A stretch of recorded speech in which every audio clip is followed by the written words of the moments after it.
মেয়ে যখন বিয়ে হয়ে শ্বশুরবাড়ি আসে কাজের ব্যাপারে সামান্য জ্ঞান রাখে না, কারণ তার বাবা মা তাকে কখনোই কাজ শেখায় না।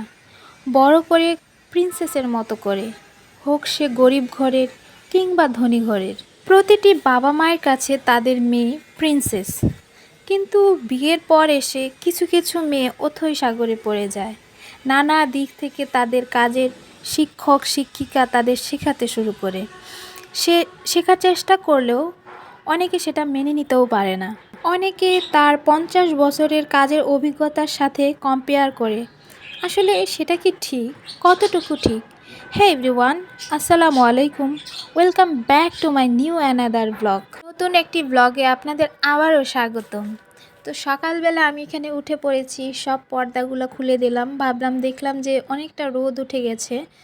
তারপর সকালে ভাবলাম যে সবজি দিয়ে খিচুড়ি বানাই।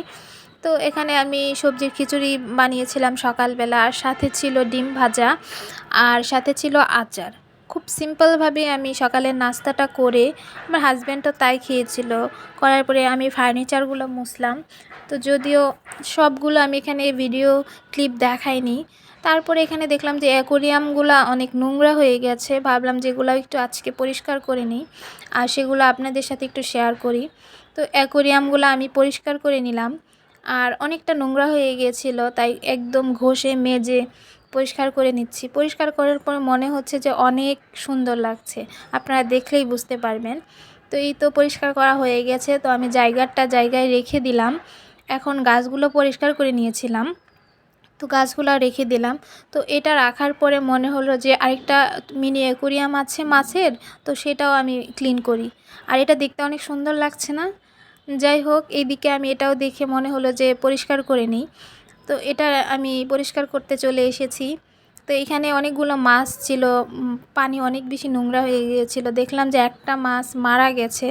তো ভাবলাম যে ভালো মতো পরিষ্কার করে নেই, যেন পরবর্তীতে বেশি নোংরা না হয়, আর সেইভাবেই আমার এটা পরিষ্কার করতে হবে। তো পাথরগুলো আমি খুব সুন্দরভাবে পরিষ্কার করে নিয়েছিলাম। আর এদিক দিয়ে এই তো মাছগুলো আমি রেখে দিলাম। আর সকালবেলা মাছের খাবার দেওয়া হয়নি, তো ভাবলাম যে মাছগুলো রেখে মাছের খাবারগুলো দিয়ে দেই। আর আমার কাছে মিনি অ্যাকোরিয়ামগুলো দেখতে ভালো লাগে, কেন জানি বড়গুলার থেকে এই মিনি অ্যাকোরিয়াম বেশি ভালো লাগে।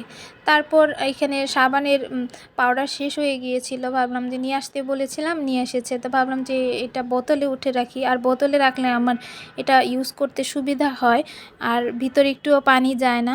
তো এইভাবে আমি সবসময় রেখে দেই। আর আজকে অনেক কাজ আছে, সেটা হচ্ছে অনেক কাপড় কাচতে হবে, অনেক পাউডারেরও বেশ কিছু কাজ আছে। বেসিনটা পরিষ্কার করে নিলাম, খুব ভালোভাবে আমি এই বেসিনটা পরিষ্কার করে নিলাম। আর এই বেসিনটা নোংরা থাকলে দেখতেও ভালো লাগে না, আর ব্যবহার করতেও ভালো লাগে না। খুব ভালোভাবে একদম ঘষে মেজে আমি পরিষ্কার করে নিয়েছি। আপনারা কে কে এই বেসিন অপরিষ্কার থাকলে মানে ভালো লাগে না বলেন তো? তারপর অনেকগুলো কাপড় ছিল, এই কাপড়গুলা আমি আরও ছিল, ওগুলা সব একবারে ভিজাইনি। এই কাপড়গুলো ভিজিয়ে ধুয়েও ফেলেছি। তো ভাবলাম যেহেতু রান্নায় চলে যাব, তো রান্নায় চলে যাওয়ার আগে আমি একটু ফিট হয়ে নেই। বলতে চা খেয়ে নেই। চা না খেলে আমি কোনো কাজে এনার্জি পাই না। তো সাথে ভাবলাম তিনটা বিস্কিট নিয়ে নেই। তো এখানে আমি 3টা বিস্কিট খাইনি, 2টা বিস্কিট খেয়েছিলাম। আর ইনস্ট্যান্টভাবে আমি চা বানিয়ে নিয়েছি। আর চাটা খাবো আমি কনডেন্স মিল্ক দিয়ে। কনডেন্স মিল্কের চাটা আমার বরাবরই অনেক বেশি ভালো লাগে। তো যখন বেশি আমার চা খেতে ইচ্ছা করে, বেশিরভাগ টাইম আমি এই কনডেন্স মিল্কের চাটা খাই। তো ভাবলাম যে একটু কয়টা বিস্কিট আর চাটা খেয়ে নিই, খেয়ে তারপরে একদম সোজা রান্নায় চলে যাব। তো আপনারা কে কে আছেন যারা দিনে 2-3 বার করে চা খান? আমার কমপক্ষে দিনে 2 বার চা লাগে। একটা হচ্ছে সকালে, আর হচ্ছে বিকালে বা রাতে যখনই খাই। যাই হোক, সব খাবার খেয়ে আমি তো চাটাও খেয়ে নিলাম। এখন খাওয়া দাওয়ার পর আমার অনেক কাজ বাকি আছে, সেগুলো করব ভাবছি। রান্নাঘর পুরাই নোংরা হয়ে আছে, একদম থালি বাটি থেকে শুরু করে সব ভালোভাবে ক্লিন করে নিচ্ছি। আর অনেকগুলা রাতেরও কিছু জমা ছিল, সকালবেলা নাস্তা করেছি সেটারও কিছু জমা ছিল। আর এই কনডেন্স মিল্কের পটটা দিয়ে ভেবেছি যে চালের পট বানাবো, এই জন্য আমি আর এটা ফেলিনি, তো সাইডে রেখে দিয়েছি। আর এই কড়াইটা দেখেন, যেই পর্যন্ত সাদা না হবে সেই পর্যন্ত আমি এটা ঘষতেই থাকবো। যাই হোক, একবার পানি দিয়ে ধুই, যখন মনে হয় একদম সাদা হয়নি তখন আবার পরিষ্কার করি। তারপর এগুলা সব ক্লিন করে আমি ফ্রিজে চলে গিয়েছি। ভাবলাম যে আজকে আমার আম্মা আসবে গ্রাম থেকে, কি রান্না করব ভাবছিলাম। তারপর লেয়ার মুরগি ছিল এখানে, সেটা বের করে নিলাম। তারপর কাচকি মাছ, আজকে ভেবেছি কাচকি মাছের আমি একটা রেসিপি শিখেছি, ওইভাবে ট্রাই করব। তো এই জন্য কাচকি মাছ বের করে নিলাম, আর সাথে বের করে নিয়েছিলাম সবজি। আজকে বাসায় সবজি ছিল না, আর বাজারেও যেতে ইচ্ছা করছিল না, তাই ভাবলাম যে আজকে ফ্রিজের সবজি দিয়ে চালিয়ে দেই।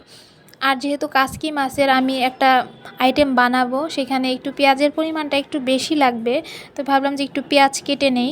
কেটে নেওয়ার পর আমি সবজি, মাছ, মাংস যা আছে সব ভালোভাবে ক্লিন করে নিচ্ছি। আর এই কাচকি মাছের রেসিপিটা আজকে যেটা রান্না করব সেটা একদম অন্যরকমভাবে রান্না করব, এর আগে আমি ট্রাই করিনি। আর এই রান্নাটা অনেক বেশি মজা হয়েছিল, আর সেটাই ভাবলাম যে আপনাদের সাথে শেয়ার করি। তো আমি সবসময় মাছে একটু লেবু ব্যবহার করি, ভিজিয়ে রাখি। তো মাছের যে এক্সট্রা একটা ফ্লেভার, সেটা লেবু দিলে আর থাকে না, আর মাছটা খুব ভালো লাগে খেতে।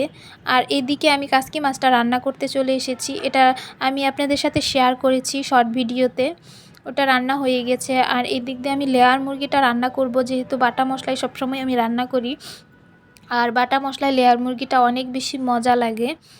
আর এইভাবেই আমি লেয়ার মুরগিটা সবসময় রান্না করতে পছন্দ করি, আর খেতেও অনেক ভালো লাগে।